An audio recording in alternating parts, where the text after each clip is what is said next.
इससे पहले हम लोग जो है नाउन के rule number 1, rule number 2, rule number 3 और रूल नंबर 4 अच्छे से समझ लिए। अब हम लोग रूल नंबर 5 पे आते हैं। रूल नंबर 5 में क्या कहता है, study the uses of nouns as singular and plural in forms. इसमें ऐसे नाउन्स हैं जिनकी अगर आप प्लूरल बनाना चाहते हैं तो उनकी फॉर्म जो है वो साथ साथ चेंज होने के साथ साथ जो है उसकी मीनिंग भी चेंज हो जाती है। फॉर एग्ज़ाम्पल यहाँ पे पहला आपको दिया गया है नाउन वुड। वुड जो है यूज़ होता है एज ए मटेरियल, लेकिन अगर हम इसको वुड्स एज लगाते हैं, ठीक है, तो इसकी मीनिंग चेंज हो जाती है और फॉरेस्ट बन जाती है, ठीक है।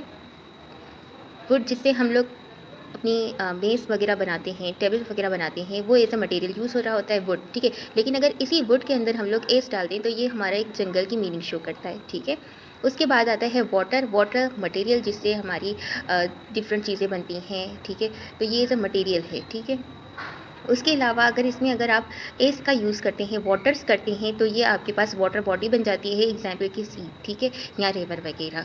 उसके बाद आपके पास आ जाता है एसिड। एसिड मतलब क्वालिटी, ठीक है। अगर आप एसिड के अंदर एसिड्स कर देते हैं, एस का यूज़ कर देते हैं, तो ये आपके पास प्रॉपर्टी की मीनिंग देगा, ठीक है। किसी पेन का क्वालिटी या किसी चीज़ की क्वालिटी जो है वो आपकी एसिड होती है और आपके पास प्रॉपर्टी एसिड्स होती हैं, वेपन्स वगैरह, ठीक है।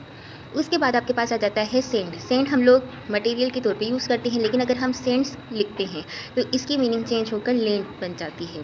उसके बाद आपके पास आ जाता है iron. Iron as a material use होता है, ठीक है। आयरन में अगर आप आयरन्स कर लेंगे तो ये चेन्स बन जाएंगी, बेड़ियाँ बन जाएंगी, शेकल्स बन जाएंगी। उसके बाद आपके पास है क्लोथ। क्लोथ मटेरियल है, अगर आप क्लोथ्स एज लगाते हैं इसमें तो आपके पास इसकी मीनिंग आ जाती है ड्रेस, ठीक है। उसके अलावा आपके पास आ जाता है एब्यूज़। एब्यूज़ जो है इनडिसेंट वर्ड्स हैं, लेकिन अगर आप एब्यूसिस करते हैं, ठीक है, इसमें एज का यूज़ करते हैं तो ये मिसयूज़ हो जाता है, पावर का मिसयूज़ होना या पावर का एब्यूसिस करना, ठीक है, ये बन जाता है। और एब्यूज़ का मतलब क्या होते हैं, गाली देना, ठीक है। उसके बाद आपके पास है गाली, ठीक है, गाली देना वर्ब हो जाता है। एब्यूज़ का मतलब गाली और एब्यूसिस मतलब मिसयूज़। वर्क, काम, लेबर, लेकिन अगर हम लोग इसको वर्क्स करते हैं तो इसका मतलब हो जाता है लिटरेरी राइटिंग्स, जैसे कि प्लेटो के वर्क्स, प्लेटो की राइटिंग्स, उसमें क्या है, रिपब्लिक, डिलॉस, स्टेटमेंट, ये चीज़ें क्या हैं, आप उसको लिख सकते हैं वर्क्स, ठीक है, प्लेटो वर्क्स। और वर्क का मतलब क्या होता है, लेबर, ठीक है। सिर्फ एस का यूजेज करने से हमारे पास पूरी ही मीनिंग चेंज हो जा रही है, ठीक। उसके बाद आपके पास आ जाता है air. Air is an element, ठीक है, जो कंसिस्ट हुआ है नाइट्रोजन, ऑक्सीजन और दूसरी गैसेस से, ठीक है। ये आपके पास एलिमेंट है, लेकिन अगर आप एयर्स कर देते हैं तो ये बिहेवियर शो करता है, ठीक। एडवाइस सजेशन है, और अगर एडवाइसेस कर देते हैं तो ये बिल्स हो जाते हैं, जो कि आपके बिल्स जो आते हैं पार्लियामेंट में, वो बिल्स हैं, ठीक है। कस्टम जो कि रीति रवायत है उसको हैबिट कहते हैं, लेकिन अगर हम कस्टम्स कर देते हैं तो ये हमारी टैक्स हो जाती है, ठीक है। इफ़ेक्ट का मतलब होता है रिजल्ट, लेकिन अगर आप इफ़ेक्ट्स देते हैं तो गुड्स, जो कि आपके गुड्स होते हैं, गुड सर्विसेज वगैरह, वो चीज़ें हो जाती हैं। उसके बाद आपके पास आ जाता है कलर। कलर जो है आपका मटेरियल है, लेकिन अगर आप कलर्स करते हैं तो ये फ्लैग है, फ्लैग को शो करता है। जो हमारा एक ईडियम होता है फ्लाइंग कलर्स, अच्छे नंबरों से पास होना, तो वो सक्सेस को शो करता है, फ्लैग को। कलर जो है वहाँ पर फ्लैग को शो कर रहा होता है, सक्सेस को शो कर रहा होता है। फ्रूट इडेबल थिंग, जिसको हम खाते हैं, लेकिन अगर फ्रूट्स कर देते हैं तो वो रिजल्ट्स बन जाते हैं, ठीक है। उसके बाद है आपके पास विट। विट एबिलिटी टू टॉक, जिसे आप कहते हैं हाजिरी जवाब देना, ठीक है। तो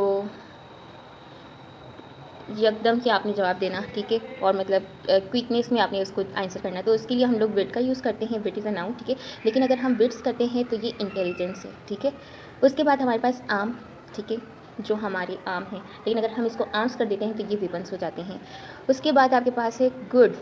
गुड का मतलब है एडवांटेज, यूज़, ठीक है, और गुड्स का मतलब है आर्टिकल्स। गुड्स जो है हमारा आर्टिकल्स के लिए है और ये हमारा नाउन है, और जो गुड है वो हमारा एडजेक्टिव है, ठीक है, एडवांटेज। तो यहाँ पर हमने रूल नंबर 5 में पढ़ा कि कुछ ऐसे नाउन्स होते हैं जिनको हम सिंगुलर में ही यूज़ करते हैं, अगर इनका प्लूरल में हम लोग यूज़ करते हैं तो वो उनकी मीनिंग ही चेंज हो जाती है, और इस लिस्ट को याद करना हमारे लिए बहुत ज़रूरी है। उसके बाद हम लोग आ जाते हैं रूल नंबर 6 पे। रूल नंबर 6 कहता है some of the nouns are generally used in plural form with plural verb.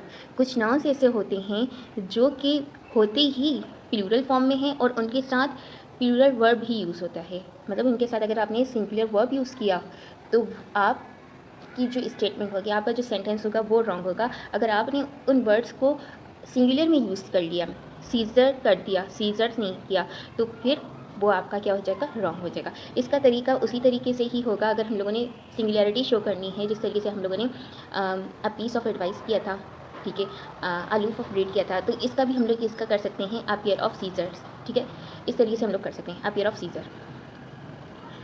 इसको देख लेते हैं। Some of the nouns are generally used in plural form with plural verb, ठीक है। इसमें आपके पास 3 ABCD में ए में देख लेते हैं आर्टिकल्स ऑफ ड्रेस आ जाते हैं, जिसमें आपके पास ट्राउज़र नहीं होता, ट्राउज़र्स होता है, ठीक है।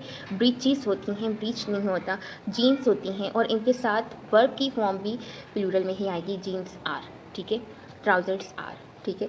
उसके बाद आपके पास नेम ऑफ इंस्ट्रूमेंट, कुछ इंस्ट्रूमेंट्स के नाम हैं, जिस तरीके से इसमें है कि सीजर्स, ठीक है, आप पेयर ऑफ सीजर कर सकते हैं, सीजर्स आपका राइट होगा, और इसका जो वर्ब होगा वो भी आपका प्लूरल में जाएगा।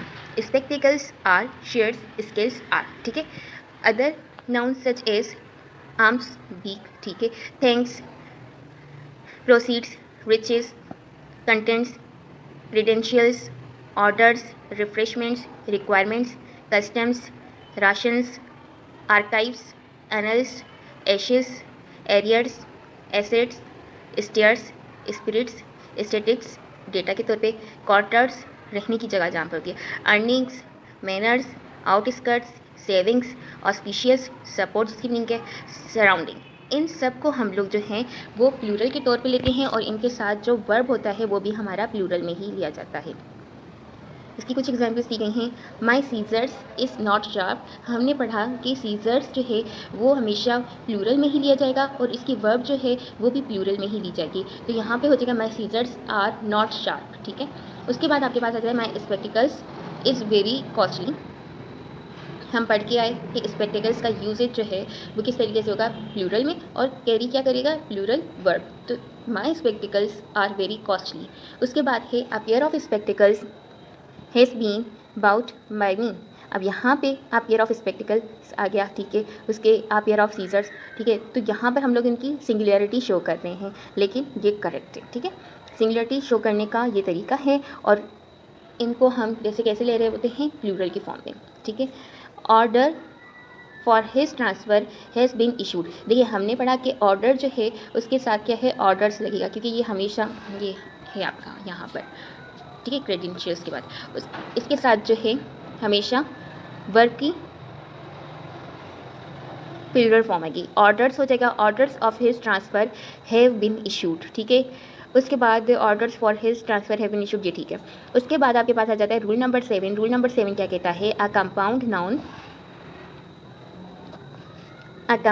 Noun numerical plus noun is not used in plural if a noun does the work of an adjective। अगर हमारे पास नाउन जो है एडजेक्टिव के तौर पे यूज़ हो रहा है तो हमारे पास कंपाउंड नाउन जो है वो प्लूरल में यूज़ होगा, लेकिन अगर हमारे पास एडजेक्टिव नहीं है तो हमारे पास जो कंपाउंड नाउन होगा वो क्या होगा, वो सिंगुलर लिया जाएगा। अब यहाँ पे क्या है, 10 डे टूर, यहाँ पे 10 क्या है, न्यूमेरिकल प्लस नाउन है, ठीक है, डे टूर। यहाँ पर आपके पास क्या है, नाउन है, एडजेक्टिव नहीं है, सही है। तो यहाँ पर हम लोग डेज नहीं करेंगे, डे ही रखेंगे, 10 डे टूर। उसके बाद आपके पास अ 10 माइल रेस, ठीक है, इसी तरीके से ही माइल्स नहीं होगा, माइल ही रहेगा, क्योंकि रेस आपके पास नाउन है, एडजेक्टिव नहीं है। उसके बाद आपके पास आ जाता है अ 10 ईयर ओल्ड बॉय, ठीक है, अ 10 ईयर इसको एक ही कलेक्शन में लिया है, एक ही बॉडी की तरीके से लिया है, अ 10 ईयर ओल्ड बॉय, ठीक है। उसके बाद आपके पास आ जाता है ही इज़ 10 ईयर्स ओल्ड। यहाँ पर जो 10 ईयर्स लिया गया है उसके बाद आपके पास क्या है, ओल्ड है, ओल्ड आपके पास क्या है, एडजेक्टिव है। तो ये हम पढ़ क्या है, a compound noun is not used in plural if noun does the work of an adjective, ठीक है, तो प्लूरल में यूज़ नहीं होगा, ठीक है। उसके बाद अ 5 रुपी नोट, ठीक है, और 5 फुट लॉन्ग रूम। यहाँ तक हमारा रूल नंबर 5, 6, 7 आज का कंप्लीट हो गया। नेक्स्ट वीडियो में हम कोशिश करेंगे, नेक्स्ट 2 वीडियो होंगी जिसमें हम सारे इसके जो हैं रूल्स कर लेंगे।